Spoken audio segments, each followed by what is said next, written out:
before we get into the meat of this video, I have some more annotations, one of them being that this debuff casserole we served to the first boss didn't actually debuff the boss. Turns out the bosses are mostly immune to debuffs. And secondly, it turns out that Remove Potion actually makes you blind. I don't know what's up with that name, and I never would have figured this out by myself, so thank you again, Cullen, for this insight. With that out of the way, we can get into the video proper. Little man, once you leave, you won't... I understand. Okay, everyone, let's go. We don't need to pull our punches with them. Just let them have it. Right. I'm sick of playing around. It seems like we think the same way.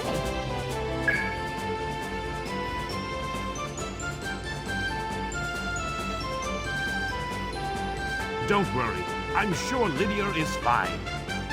I know you well, and I believe you'll be able to save her. I'll save her no matter what. I'm coming, Linear.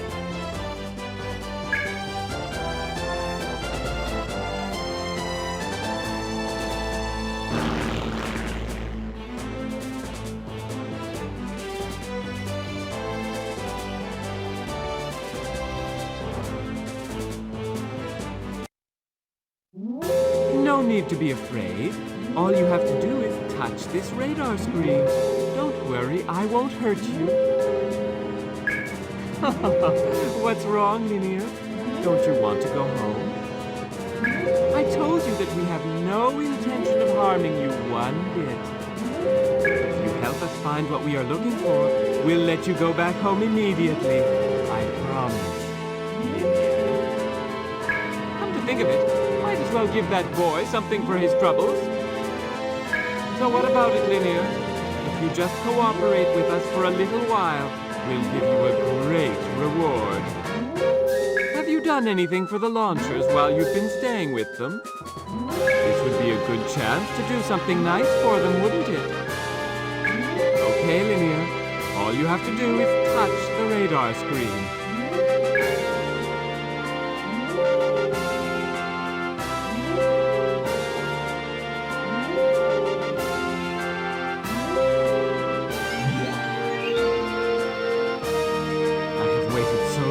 For this moment. Finally, it's mine! Evolutia, the Psy-Frame of legend! It's you, Linear! You are Evolutia! Evolutia is you! I finally found you, Linear. And you didn't know what you were. But of course, a Psy-Frame built from a living being would not be aware of its true nature. At last, the dream of all humanity is about to be realized!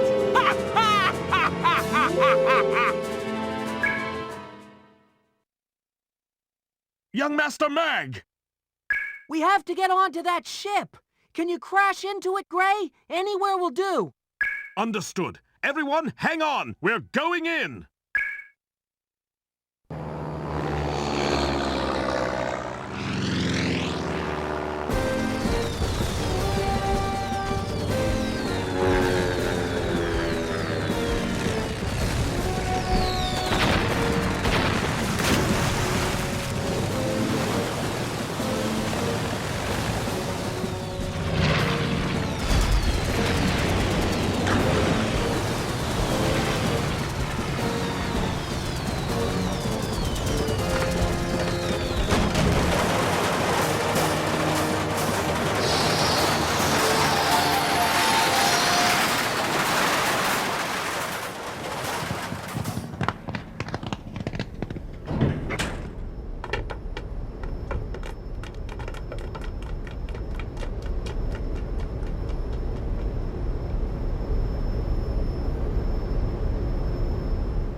Looks like we got their attention.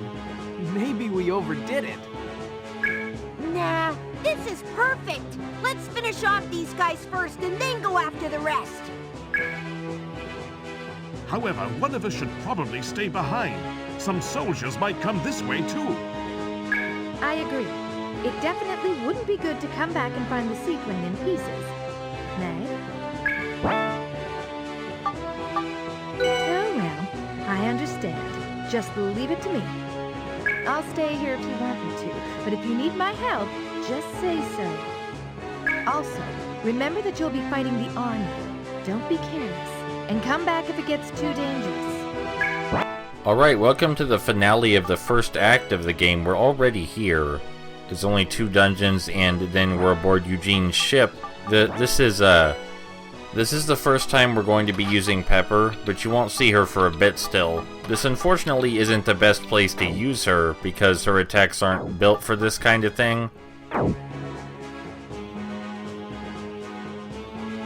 You must be the intruders! So you don't fight many of these Imperial soldier fellows, I think you fight 4. And it's a little weird because they have so many attacks. They have their machine gun, they have a grenade, they have, I believe, a push gun, which pushes you back a rank. And I think they can also pull you forward a rank with a different kind of attack. Oh, he's dead already. Unfortunately for them and their entire enemy type, none of their attacks really hurt, especially not Mag. Mag basically just shrugs everything off at this point in the game.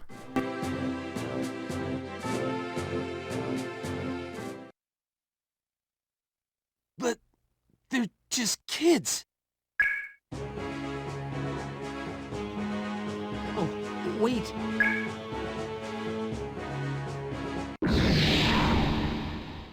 So for this video, you may have noticed we're not doing the overview format, and all the battles are going to be talked over in real time.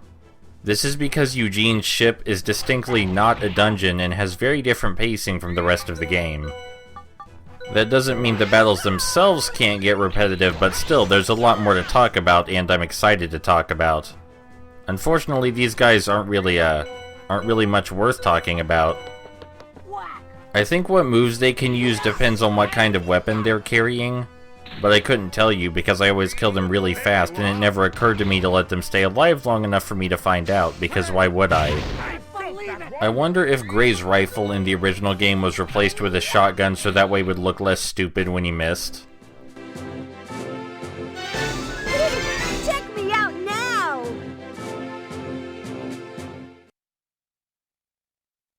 Darn it. Whoa, what?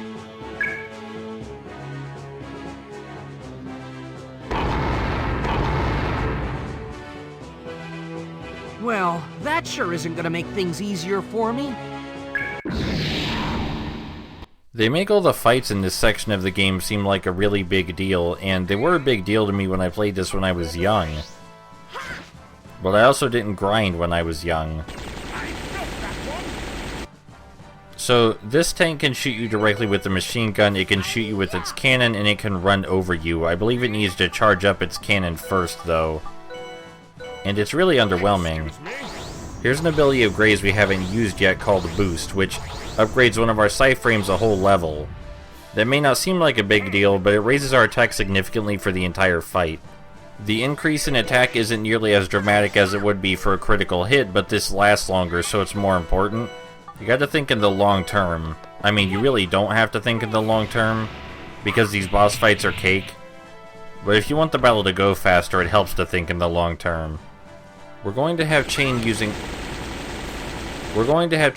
only normal attacks until Gray busts up her sight frame as well. Since we're on the topic of tanks somewhat right now, I think it's worth pointing out that in the Dreamcast original, Mag and Linear fought a tank while they were fleeing from Eugene.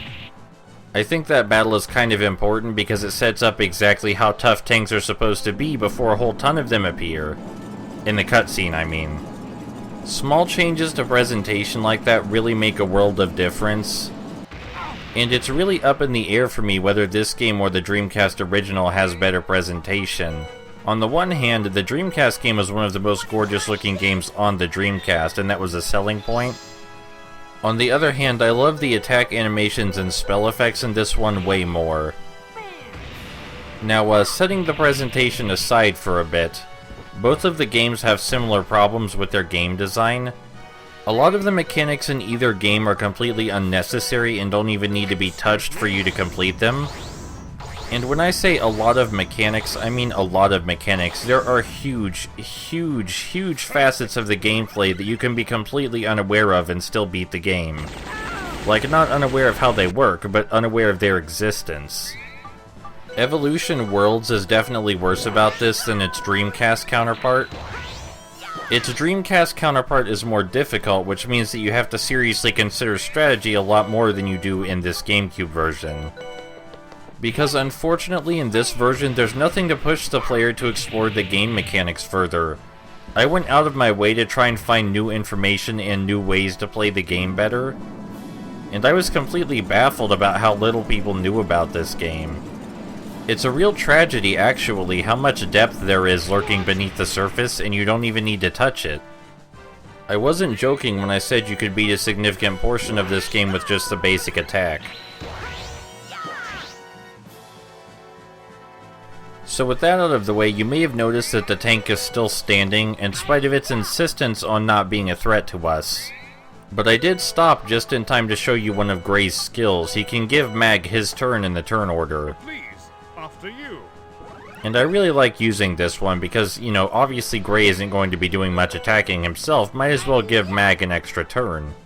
It's not like having an extra turn to attack accomplishes all that much, but if I only demonstrated things I thought were necessary, then I wouldn't be doing nearly any of this stuff.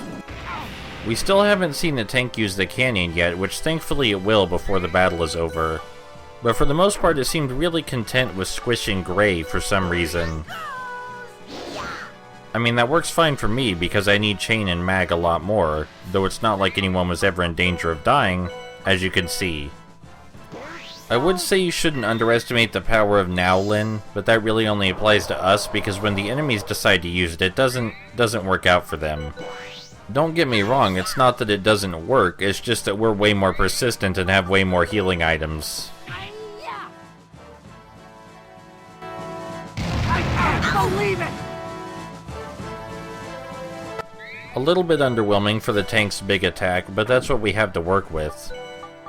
I was trying to use After You again, but I don't have nearly enough FP for that, so we're just gonna buff Mag a little bit, I guess. Get a hold of yourself. The tank's gonna die pretty soon anyway, as you can see by its icon flashing over there in the corner. This battle with a tank kinda reminds me of fighting the Imperial soldiers, just way longer. Its attacks are less interesting than the ones the Imperial soldiers have too, come to think of it. I mean, yeah, the cannon fire is like their grenade, but they also had a gun that could... Oh, it's dead.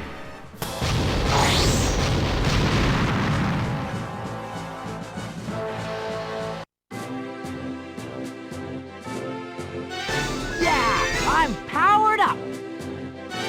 This is only the beginning.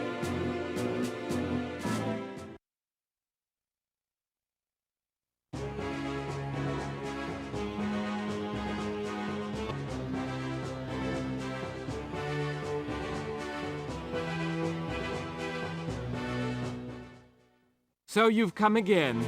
Seems like you've been running around here causing trouble, haven't you?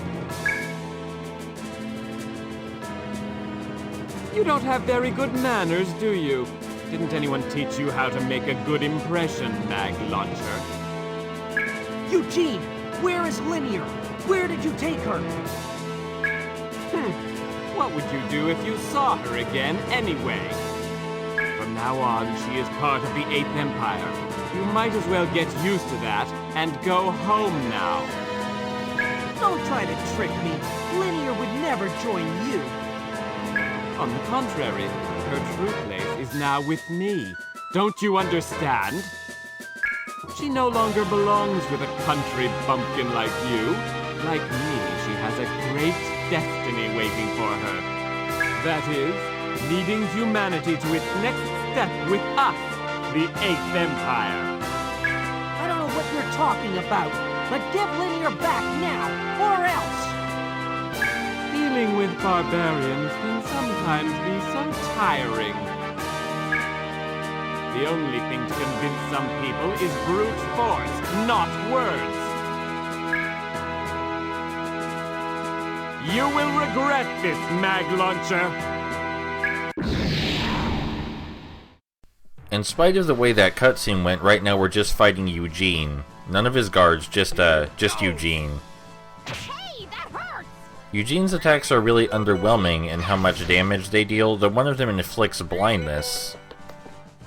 This is also the first battle where we will be using Pepper, although she doesn't really get to strut her stuff here. Mostly because her attacks are notable for having interesting spreads, and there's no one to use that on here. Just as with Chain in the last battle, we're going to wait to use Pepper's skills until Gray ups her Psyframe level. I felt that one. That attack Eugene just used is the one that causes blindness, and I'm not sure why. Maybe it has something to do with the name that I didn't bother to look up. Anyway, aside from that quick combo that causes blindness, Eugene has a few other moves up his sleeves. He can charge a gun to fire at us, and he can heal himself, and most importantly, he can increase his own attack power immensely with a buff. Until he increases his attack power though, this fight is a little insultingly easy. Don't get me wrong, even after he buffs himself, you can still tank most of the hits, but you'll actually have to worry about healing at some point. Just not really incorporating any strategy aside from healing. It's worth noting, now that we have a little bit of time before Eugene buffs himself, that Pepper has a really weird talent. It's called an all-or-nothing attack with maybe big damage. And I don't know what it means by maybe, but whenever it does connect, I haven't noticed any big damage. Maybe the game's definition of big damage is far different from mine. It's also worth noting that we don't use that attack in this fight because I forgot to. That's really not important though. You may have noticed, if you're eagle-eyed, that the skills we have available are different from the last time you saw me playing, and that's because this is a different save file. Here is Eugene's buff. Yeah, now his attacks will actually deal significant damage, but we can still beat him easily. Pepper has 2 new skills that we can learn to get some free hits in on Eugene, so of course we're going to take that opportunity. As you can see, like I said, they do have really weird spreads, but there's no way for me to demonstrate that at this point in the game. Now, as I was saying, this save file is different from the one in the last video, and that's because this save file has some things on it that I wanted to demonstrate. Think of it as like a contingency save file in case I didn't get the things I wanted on the one we were using before. We'll actually get to see Eugene inflict blindness this time, and although I think the effect of blindness should be apparent, like, it should reduce your accuracy, right? That makes sense to me. I haven't actually noticed it reducing my accuracy any, and that could just be because I'm getting really good rolls, so to speak, but I have no way of knowing. Anyway, from here on out, there isn't that much to talk about with this fight, unfortunately, so we're just gonna go ahead and skip to the conclusion, as it were. You may notice that because of this new save file, Mag's skill Dive Punch is available, but we're saving that one. I'll see you at the end of the fight. Is this the face of ultimate evolution?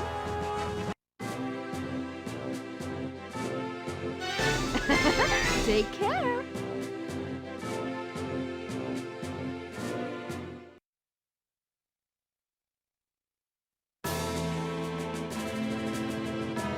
You little... I admit, you do give honor to the title of adventurer. I'm through playing games. You'll regret we ever met. Are you ready to face my wrath, now that you've pushed me this far? Goodbye!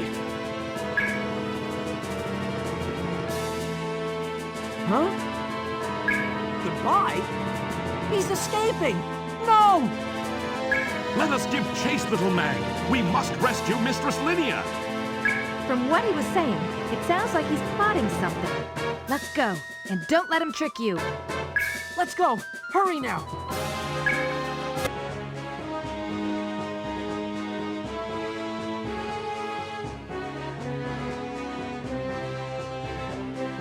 That way, huh? You're not getting far, Eugene!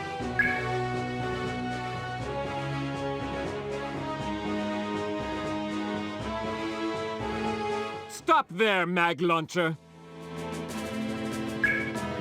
Linear! I thought I told you that Linear's fate was with the Eighth Empire. Or had you forgotten? She'll never go back to you. You can't play games with me. Why would I believe you? You're so pathetic. I might as well tell you why. I don't know how or where he did it. Her father, Asrock Launcher, had already obtained the legendary Psy-Frame 3 years ago. In other words, he had found Linear, who is also Evolutia. Huh? What are you talking about? Are you trying to trick me? Ha! I don't blame you for being surprised. I was too when I first heard of a Psy-Frame built from a living being.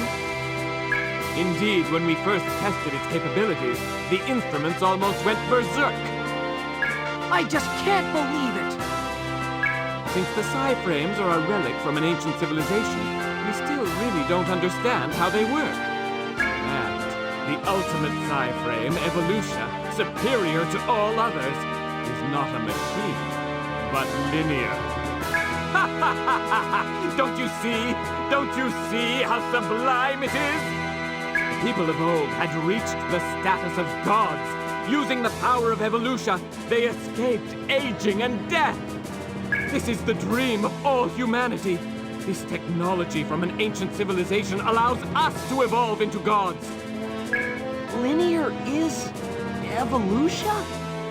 Evolving into gods? Do you finally understand? Forget about Linear. That's about all you can do anyway. I see. What are you going to do with Linear? My, it seems you still don't understand. Isn't it obvious? Soon the whole world will know about Evolutia. What do you think will happen when everyone learns that Linear is Evolutia? They'll try to get her. You can't mean it. I'll just have to protect her from all of them. From you and the Eighth Empire, Eugene. You certainly do talk a big game, Mag Launcher. Can you back it up, though?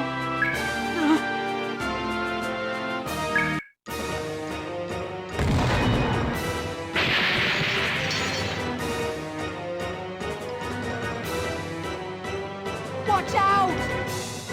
That sneaky rat! What are you doing, Mag? He's gonna fire a second shot! Let's get away! Oh, Linear, I'll come back. I promise. Wait for me. Darn! I almost had him, too. Oh, it's coming back this way!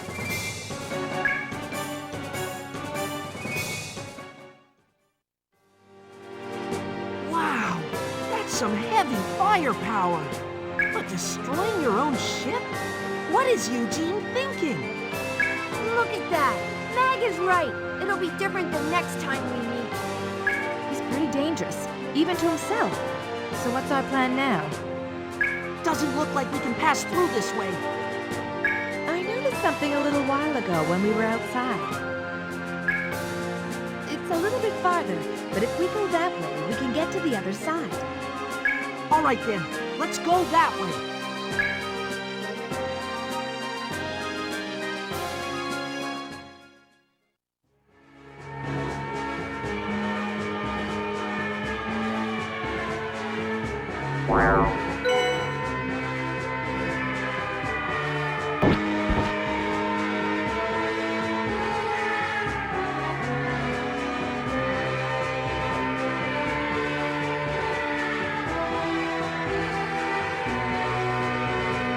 Linear, are you all right?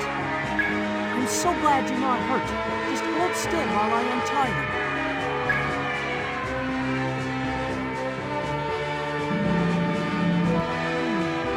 What's wrong, Linear?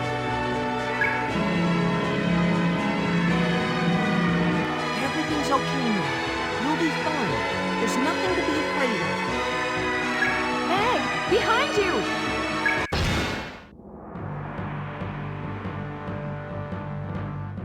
Do you really expect to get out of here alive?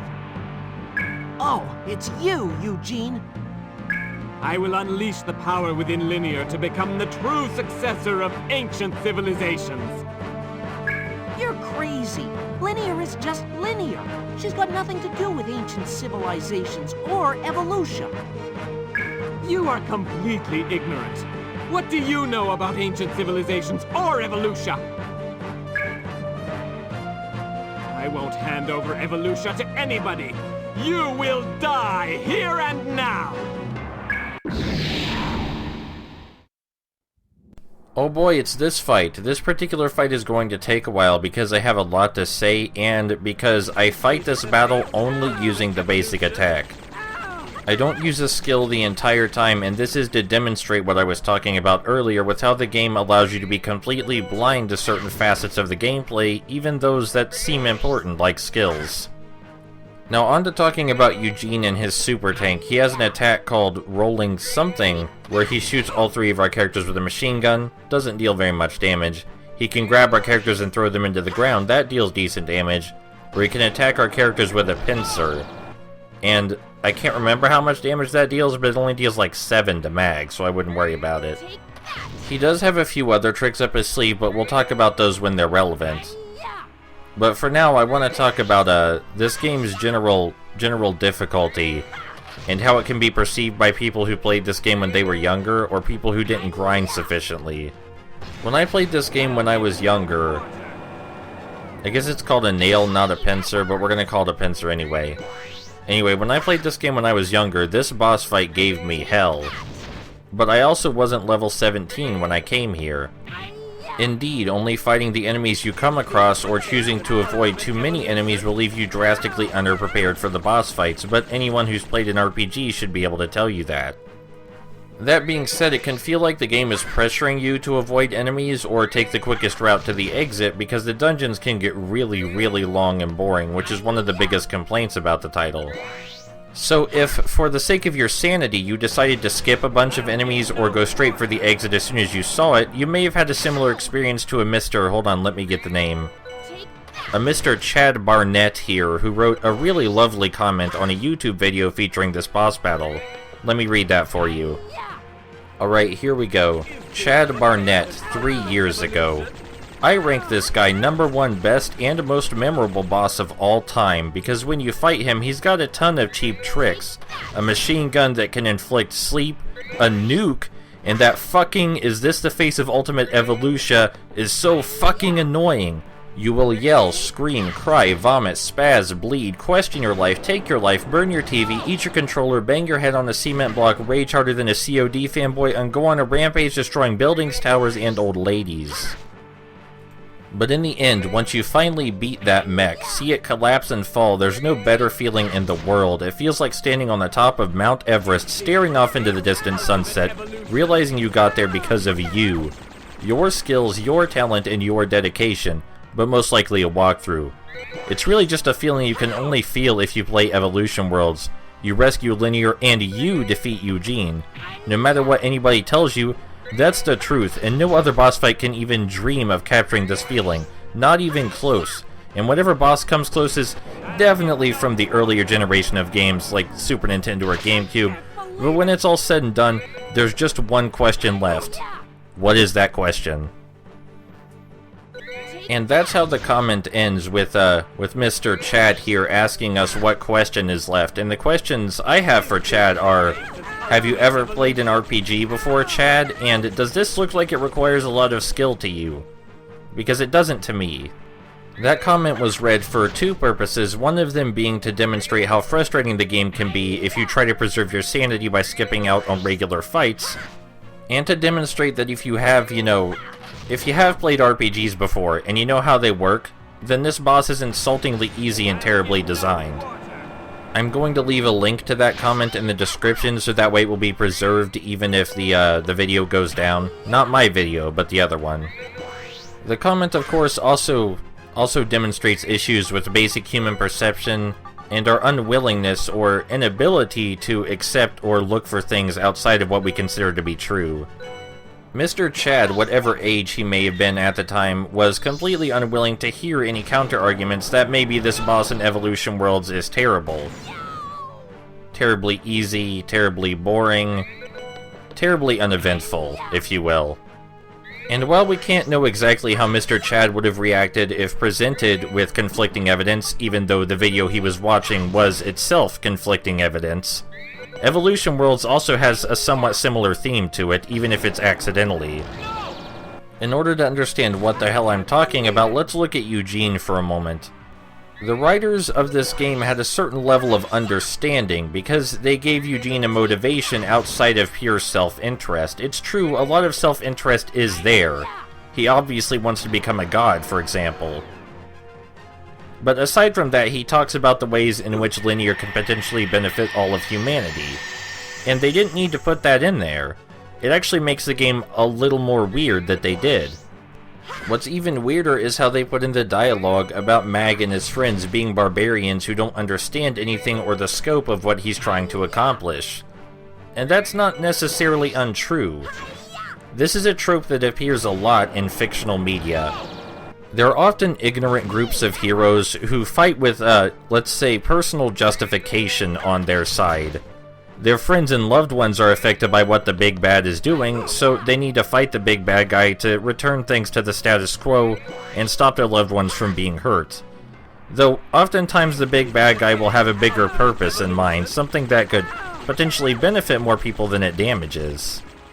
And if this is done extremely well, then the bad guy can be incredibly sympathetic, and it becomes more of a clash of philosophies than anything else, and it's hard to say which side is, more right. But if you're really lazy, you do what Evolution Worlds did, and provide the bad guy with a whole ton of negative attributes so that way it's impossible to listen to what he's talking about.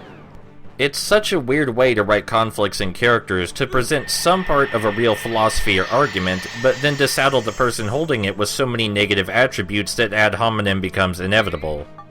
I may be incredibly cynical, but I think there's no way Sting didn't look at Eugene's character and think, yeah, nobody's gonna take this guy seriously, he's a creepo. And he is a creepo. But he also makes valid points about what evolution could do for all of humanity. There's a deep philosophical conflict waiting just under the surface, and the game refuses to acknowledge it. But let's assume I'm wrong in my cynicism, and Eugene's character is just like that because they wanted to make it that way. There's no real other reason for that. Let's just assume that's the reason his character's the way it is. Wouldn't it still be a better game if that weren't the case? Like, instead of just hinting at something that I could actually sink my teeth into, actually having it occur in the story? Like, what if Eugene wasn't a creepo? He could still kidnap Linear, he could still do that, he could still be the bad guy because he kidnapped Linear. Well, let's say he wasn't a creepo, and he only kidnapped Linear because of the medical advancements that she could make, and her potential to end human suffering and death. That's a real ethical conflict that people struggle with. Is it right to force your will over someone else's if it's for the greater good? And it's apparently a really great good. Like, the potential to end human suffering and death, even if it's small, is probably much higher with Linear. Suggesting that Evolution, or the first act of Evolution Worlds, has themes of confirmation bias in human perception would be dishonest. But hey, at least there's plenty of ways to imagine how the game's narrative could have been superior to what it actually is.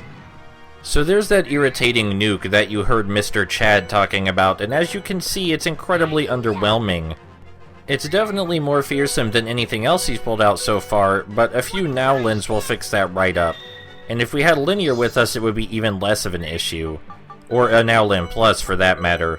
Speaking of which, I believe Pepper gets an upgrade to her Psyframe, or at least it's possible to get an upgrade, or a kit, which enables her to function as a healer.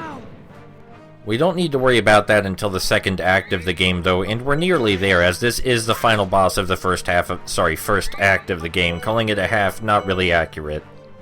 You may have also noticed during my rant about narrative themes that Eugene healed himself twice with a Nowlin 1500. And that frustrated me a lot when I was little. Not so much now, because I know that I can deal more damage than he can heal away. I don't know how many times he can use the Nowlin 1500. I don't even know how I would ever find that out. But I'm sure that Colin can answer it for me. And if he can't, it will be a strange day, let me tell you. I want to stress before we finish this boss battle and the cutscenes ensue that what we've seen so far pales in comparison to the second act of the game. The gameplay and narrative scope get much better. It's still relentlessly repetitive, but, you know, there's still a lot more there to appreciate, and going through the first act of the game is a necessary evil. After all, we couldn't do with a let's play of just the last 2/3 of a game, could we?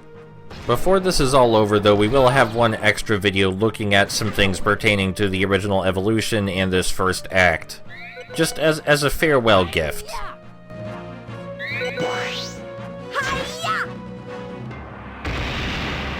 Hi-ya! Whoa, whoa, whoa, whoa!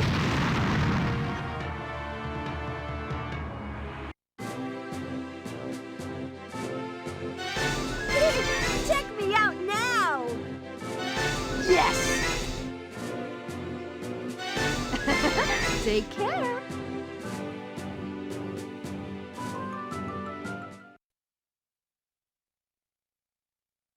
Wow!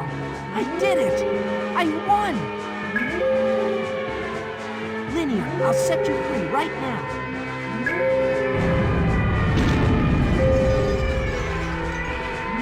Wait a sec. That explosion is close by. We have to hurry up or we won't be able to escape. We're in serious trouble, Mag, and if I die here, I'm never gonna forgive you. Would you look for an exit for us then? I need to get Linear out of these ropes. Then we'll follow. I'll do it. Just hurry up, though. Do it as fast as you can, Mag. Something tells me this boat isn't going to be floating much longer. Let's go now.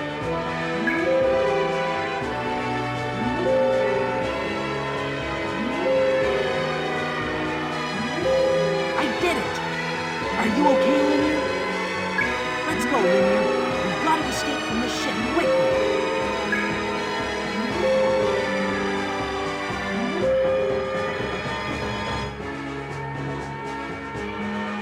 We don't have time to go back.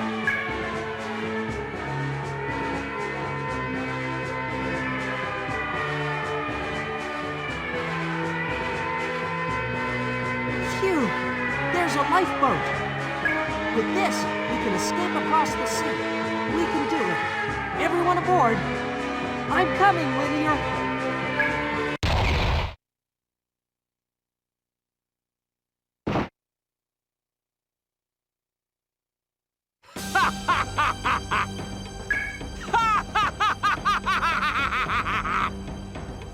With the aid of Evolutia, may I become as powerful as thee?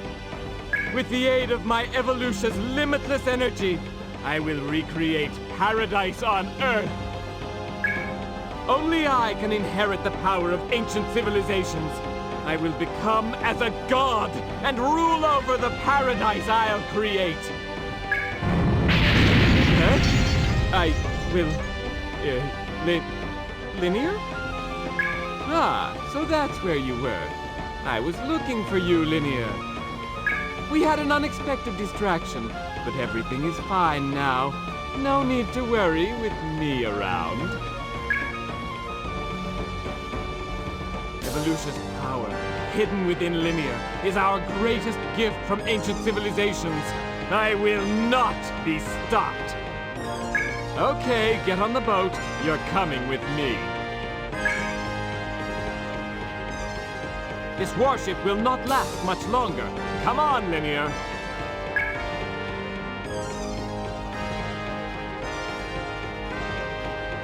Can't you hear me?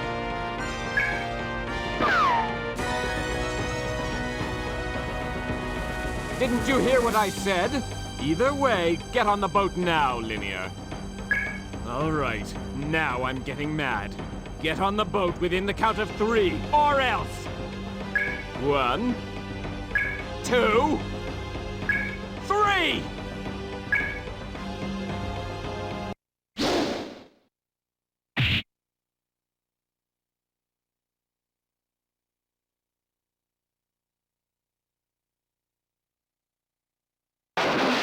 Linear? Are you all right? Okay, we did it. I'm perfectly fine. There's nothing he could do to me. Do you mind if I lean on you, Linear? Let's get away on that boat.